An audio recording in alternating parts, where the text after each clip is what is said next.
Hello students, today in this lecture we will study about milling machine operations. As we have discussed in our previous lecture, there are many number of milling machines are also available. Similarly, many milling different cutters are also available. So with the help of these different types of cutters, we can perform different machining operation on this milling machine, and that all operations are called as the milling machine operations. So let us have a look at all different operations one by one, starting with first one, that is the plain or slab milling. And as you can see from this figure, this cutter helps to remove the material or for the machining purpose on the workpiece which have surface parallel to the axis of this cutter. Means surface over here which we need to machine is parallel to this axis of the cutter, and if these two are parallel to each other, then at that time the machining operation which is performed is called as the plain or slab milling, and it is many times also called as peripheral milling. So this is the first operation which is used to machine flat, plain, horizontal surfaces which are, as we have discussed, parallel to the axis of this cutter. So this is the first operation, that is plain or slab milling. Further, I am reminding you, it is also known as peripheral milling. Now, second one, that is the face milling. And as you can see from both of these figures, this is one and this is two. Over here, the axis is parallel to the workpiece, whereas over here, axis of cutter is perpendicular to the workpiece. Means the machining operation in which the cutter has axis perpendicular to the workpiece and material removal takes place, then this type of operation is called as the face milling operation. So the major difference between these two is the cutter axis available during cutting operation, and similarly it is used for milling purposes which are perpendicular to it. So first one is plain or slab milling and second one is the face milling. And similarly the face mills which are under 150 mm are also called as the cell mills, are also known as cell mills. Means the face mills which have diameter less than 150 mm or under 150 mm, that type of mill are also known as the cell mills, and the operation performed by them is known as the face milling operation. Now the third one, that is the angular milling. So similarly one can see over here, the axis of cutter is parallel to the workpiece, but here the objective is not to flatten the surface, but objective is to produce certain angle or to provide certain angle on the workpiece, and this angle is other than the 90 degree, means less than 90 degree, any of the angle that can be generated by this angular milling operation. And the angle required has, suppose if the angle required is 60 degree, then this cutter must have 60 degree on its periphery, and this type of cutter is called as the angular cutter, and the operation performed by this cutter are called as the angular milling operations. Keep this in mind, the angle produced over here on the workpiece, that is less than 90 degree. So what are the use, or what is the use of this angular milling operation? So if we take simple example, that is V block which is used to hold circular workpiece, so this type of V block can be generated by using this angular milling. So that is the one specific application of this angular milling. Now similarly, next one, that is the straddle milling. Now as you can compare above three process and the next fourth one, that is the straddle milling, you can see that over here one cutter is available, one cutter is available, similarly one cutter is available, but now on this straddle milling you can see there are two cutters are mounted on the arbor, and these two cutters simultaneously remove material from the workpiece.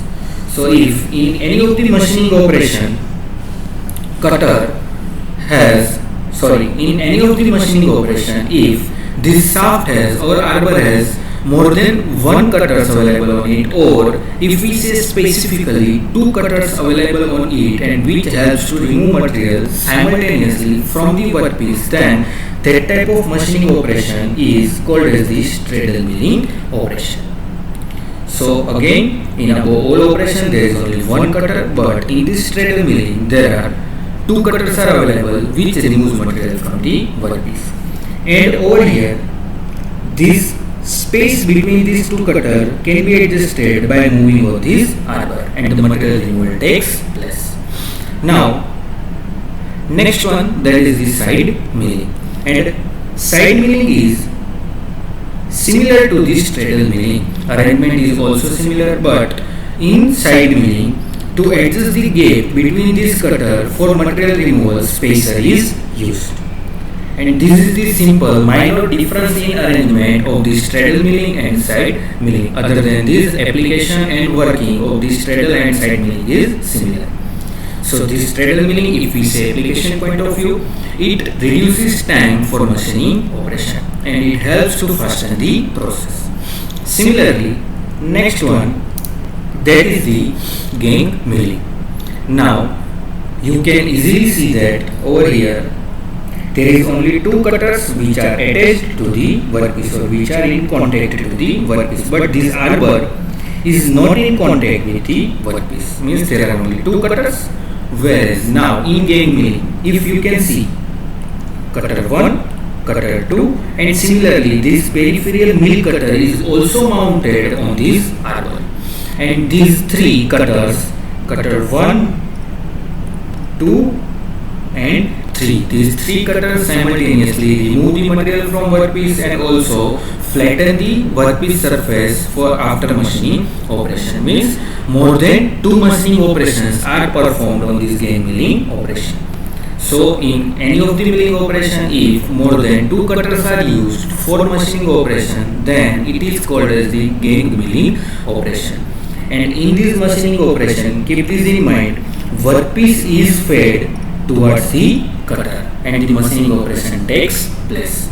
So up to now we have discussed plain or slab milling, second one that is the face milling, angular milling, and keep this in mind, in the case of angular milling, if in plain or slab milling or in end milling the speed or RPM is n, then in angular milling for cutting operation RPM are kept 20 to 30% less than the regular RPM used in milling operation.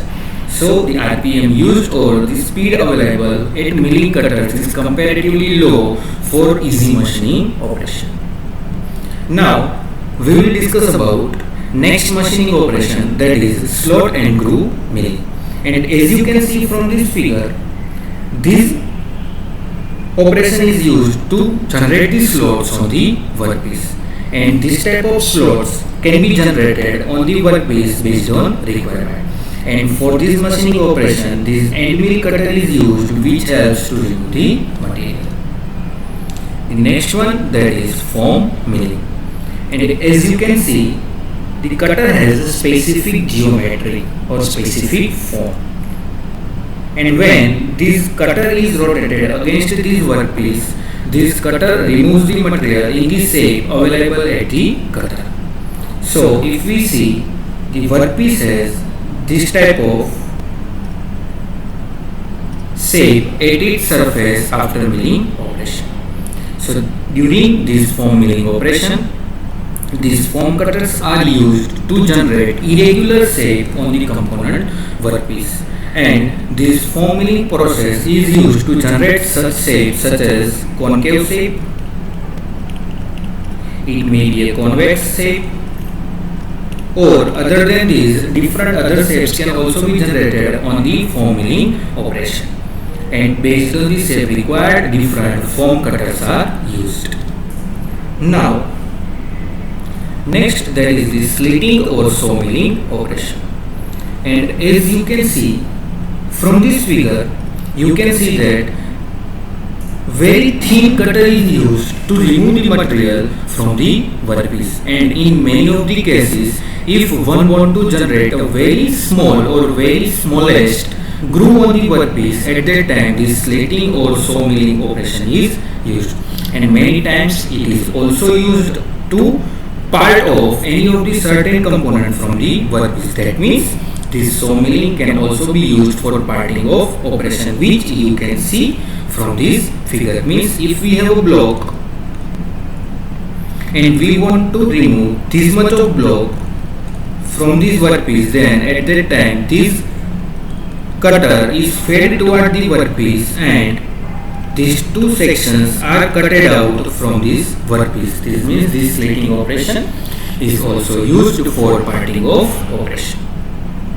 And next milling machine operation, that is end milling. And as you can see from this figure, for end milling operation, these end mill cutters are used. And these end mill cutters are used to produce a flat surface or a pair of flat surface by using this end milling cutter. And the surface is produced, maybe it is horizontal, means it can machine in horizontal direction also, and it may machine in vertical direction also, or it may machine in inclined direction also. Means for flat milling operation, flat machining can be done on horizontal surfaces, maybe on vertical surfaces, or maybe if any inclination needs to be provided to that vertical or horizontal surfaces, then it is also possible by this end milling operation. And as shown over here, for this end milling operation, these end mill cutters are used. Now the next operation, that is keyway milling, and it is similar to groove milling operation, but if on the surface of spindle or arbor or a shaft, if we produce a certain grooves on its periphery, and these grooves are called as the keyways, and if these grooves are generated on the surface of this shaft, then these are nothing but this keyway operation, and this milling operation is called as the keyway milling. So there is no major difference between this slot and groove milling and keyway milling. So this keyway milling shown over here, it is used to generate keyways, and this slot milling operation is used to generate grooves on the end surfaces or top surfaces of this workpiece. Now again, if we say next operation, that is the profile milling, and as you can see, if in any of the component, if we want to generate this type of this shape from the already existing shape or from already available die, then what happens? This tracer control mechanism is used to copy the same geometry available on this master die on the workpiece required. So this profile milling uses the tracer mechanism to copy the already existing geometry from master die on the workpiece. That means if we say this tracer tip, which has the tip available at this end point, it is connected to the cutter available over here. So this is the end mill cutter.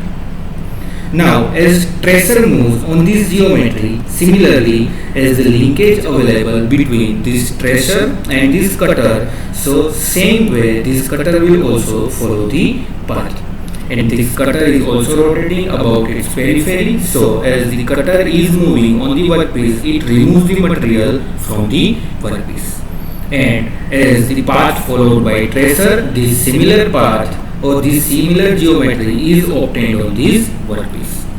So this process of milling operation or this operation is called as the profile milling operation, which follows the existing path available on the master die, and this generates the similar or this copies similar geometry on the workpiece by using the cutter, and in most of the cases for these end mill cutters are used.